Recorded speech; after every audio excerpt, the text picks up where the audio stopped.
Nak tahu macam mana kehidupan di asrama KUIPJ?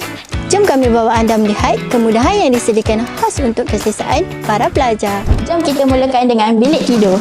Ruang yang selesa untuk kita berehat selepas seharian menghadiri kuliah, dan kita juga dapat melakukan pelbagai aktiviti di kampus.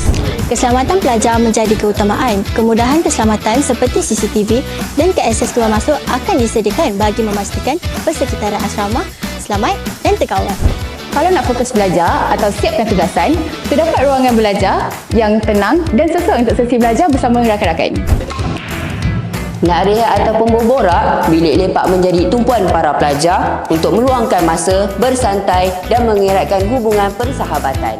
Bila perut dah mula lapar, tak perlu risau. Kafe asrama menyediakan pelbagai makanan dan minuman yang mudah untuk didapati. Bagi kemudahan ibadah pula, surau asrama disediakan untuk para pelajar menunaikan ibadah dan menjalankan aktiviti keagamaan dengan selesa. Urusan mencuci pakaian juga lebih mudah dengan kemudahan lobi yang tersedia di kawasan asrama.